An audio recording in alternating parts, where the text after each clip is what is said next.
Para a gente ainda continuar aqui no mercado de transferências, com mais informações para vocês, duas possíveis contratações que a gente abordou em live domingo, inclusive nós dois aqui estivemos em live, Matheus. Dois nomes aí, então, que seguem na mira do São Paulo. Um deles é o Danielzinho, meia do Mirassol, meia/volante do Mirassol, que deve assinar por 2 temporadas. Ainda está por detalhes. Mirassol tentou renovar com ele nas últimas horas, isso é informação, né? Tentou aí, então, apresentar uma oferta, mas o São Paulo tem uma oferta melhor para ele. Então, ele chegaria por 2 temporadas até o fim de 27, com possibilidade de estender por metas até o fim de 2028, né? E tem uma confiança muito grande de que vão conseguir formalizar essa semana e ele será a primeira contratação do São Paulo. Então, esse negócio ele segue de pé e deve acontecer. A história do Gaston Ávila ainda não temos novidades, tá? A Ajax ainda não deu um retorno para o São Paulo, né? Da oferta de empréstimo, já tem um acerto entre São Paulo e o Ávila, e eles esperam até essa quarta-feira para que haja uma definição em relação ao caso, assim como também nessa quarta-feira tem uma reunião com o Botafogo, né, pela troca de jogadores, é algo que está sendo conversado aí entre as partes, mas vai ter uma reunião na quarta-feira, portanto, para definir essa troca possível com o próprio Botafogo, que pode envolver 3 jogadores de cada lado, né? Bom, queria te ouvir, Matheus, em relação a Ávila, em relação a Danielzinho, meia do Mirassol. Com relação a Ávila, que é um jogador muito versátil, né? Ele joga tanto no lateral esquerda quanto de zagueiro. Ele é um jogador que passou por uma fase de altos e baixos no Fortaleza, mas depois, ali no finalzinho, na reta final, ele conquistou a torcida. O pessoal chama ele de cachorro louco do PC. Eu acho que seria uma contratação bastante interessante, um jogador que veio do Ajax, é um cara que com certeza poderia somar ao São Paulo, uma vez que ele tem saúde, e eu acho que isso deve ser a prioridade para 2026. É um jogador muito aguerrido, ele tem uma chegada muito forte, inclusive ele foi expulso na final do Campeonato Cearense, né? O Ceará e Fortaleza, o clássico que decidiu o Campeonato Cearense, ele foi expulso no dia da final, na final mesmo, na primeira decisão, foi o Paul Fernandes, que o São Paulo também já foi interessado, mas depois que ele passou por esses altos e baixos, ele conseguiu conquistar a torcida do Fortaleza. Eu acho, agora com o rebaixamento, ele deve procurar novos ares, e eu acho que se o São Paulo conseguir contratá-lo, será uma boa contratação para o clube. Com relação a Danielzinho, que é um jogador que é um motorzinho ali do Mirassol, eu já dei minha opinião quando a gente trocou essas figurinhas no final de semana. Eu acredito que também, diante da realidade do São Paulo atual, seja uma grande contratação. Se a gente pega o mapa de calor do Danielzinho, o cara é incansável, ele está em toda a parte do campo.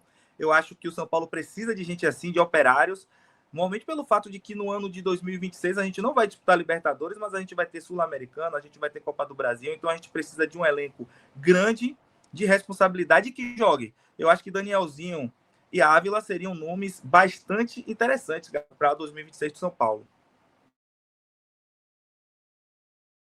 Exatamente, Matheus. E aí, em cima desse papo nessa quarta-feira, vulgo amanhã, né? São Paulo e Botafogo terão essa conversa para discutir possíveis trocas, e aí para lembrar o caso para vocês também, né? Para a gente elucidar em relação a essa possível troca. Botafogo e São Paulo conversam em relação a essa possibilidade, então, de troca de jogadores. E aí tem 3 nomes que foram apresentados como nomes de interesse das duas partes, né? São 3 de cada lado. Pelo lado do Botafogo, Ferrarese, Pablo Maia e Rodriguinho estão no radar.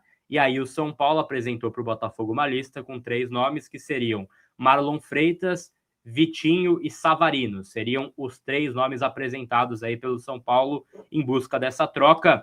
E aí o Botafogo não gosta dessa ideia inicialmente, tá? Não gosta da ideia de enviar principalmente Marlon Freitas e Savarino. É algo considerado nesse momento, pelo menos, fora de cogitação. Tem um avanço na história, Botafogo e Ferrarese. Esse cara da foto aí, o Ferrarese, né, pode estar de saída, e o molde seria empréstimo com opção de compra, de acordo com o André Hernan, em 5 milhões de euros, a opção de compra fixada aí, no caso Ferrarese. Estão conversando, terão mais essa reunião amanhã para ser conversado esse caso, inclusive, mas o São Paulo quer uma troca. Assim, cara, não vai rolar, é uma troca tripla, né? Não é que vão 3 e vão sair 3. Isso vai ser muito difícil de sair. Mas 1 por 1 pode acontecer. E aí até o Botafogo tinha enviado uma lista com 5 nomes para o São Paulo, né, para tentar a possibilidade de troca. Um dos nomes era o Tuco Correia, Joaquim Correia, atacante de 31 anos, né, que veio da Inter de Milão, mas o alto salário dele é um entrave para essa questão, né? Então ainda não tem um aceite entre as partes. O São Paulo foca no Vitinho e nos 3 nomes ali que a gente mencionou, né? Nos outros 2 nomes, Marlon Freitas e Savarino, mas o Botafogo não gosta da possibilidade. Eu acho, Matheus, que assim, empréstimo do Ferrarese, para mim, é um erro gigantesco, cara. Cara, é incogitável. Você joga com 3 zagueiros, o seu técnico joga com 3 zagueiros. Aí um dos 3 zagueiros você vai emprestar de graça? Eu não acho que faça sentido nenhum. Sobre as possibilidades, cara, do Botafogo, assim, eles não são bobos também, né? Vai vir o Savarino, o Marlon Freitas, vai vir o Vitinho, de fato seria um negócio talvez melhor para o São Paulo. Mas algumas possibilidades, assim, desse elenco podem ser viáveis, né? Agora, Vitinho. Cara, Vitinho é lateral direito. A gente tem Mike, Mailton e Cédric Soares. Ah, tá bom, vão vender o Mike. Beleza, mas assim, precisa fazer um esforço para ter o Vitinho, enviar o Pablo Maia pelo Vitinho, que seja. Eu acho pouco inteligente, por parte do São Paulo. Vão discutir amanhã e aí a gente pode ter mais informações em relação a isso. Mas eu jamais emprestaria o Ferrarese, Matheus. Se a gente for buscar na história do São Paulo, inclusive, esse tipo de troca já ocorreu. Em 96, por exemplo, a gente pegou Belete e Serginho e mandou para lá 5 jogadores, entre os quais Palhinha, Donizete, entre outros. O São Paulo também já fez trocas que as pessoas acharam que seriam desinteressantes para as 2 equipes, como é o caso de 2014, né? Pato por Jadson. Mas eu acredito que essa troca especificamente com o Botafogo, talvez até para a torcida do Botafogo seja uma grande loucura imaginar que o Botafogo vá dispensar, no caso, para um rival, né, o capitão da sua equipe, o lateral direito que recentemente foi convocado para a seleção, né, que é o Vitinho, e mais Marlon Freitas, Vitinho e Savarino, que eles chamam de Savalizo, camisa 10 da equipe. Eu acho muito complicado o Botafogo ceder esses 3 jogadores. É claro que é um truco do São Paulo, mas assim, eu também considero que não seja interessante o São Paulo se desfazer por empréstimo de Ferrarese, afinal, a equipe é estruturada com 3 zagueiros, mas eu acho que nos casos de Pablo Maia e Rodriguinho a gente viu que nas últimas rodadas do Campeonato Brasileiro sequer entrou em campo, afastado por seus motivos, mas o Pablo Maia encontra assim, um declive técnico. Ele não vem apresentando o mesmo futebol, mas ele é muito novo, ele pode ainda ter uma reversão na carreira. Eu analiso com muita reticência qualquer troca que envolva esses garotos, principalmente o Rodriguinho, porque eu ainda levo muito fé no São Paulo. Talvez Pablo Maia eu enxergue como um encerramento do ciclo natural. Eu acho que se ele procurar novos ares, ele pode até se reerguer na carreira, mas o Rodriguinho eu não cederia. O Ferrarese eu também não cederia e considero que o Botafogo não vai ceder esses 3 jogadores. Com relação a Tuco Correa, que é um atacante que veio da Inter de Milão, é um jogador que só fez 2 gols na passagem dele, ele veio ali antes da Copa do Mundo para o Botafogo, mas ele é considerado um jogador bom. Acontece que ele recebe um salário de 1 milhão no Botafogo. Ele seria praticamente um Lucas Moura no São Paulo. Eu acho que o São Paulo não irá contratar, não irá fazer essa loucura mais uma vez com o seu orçamento, que será votado amanhã. Ele não vai contratar o jogador dessa equipe, mas vamos ver o desenrolar dos acontecimentos aí, Gabriel, para ver se vai haver ou não essa troca, que não necessariamente é 3x3, né?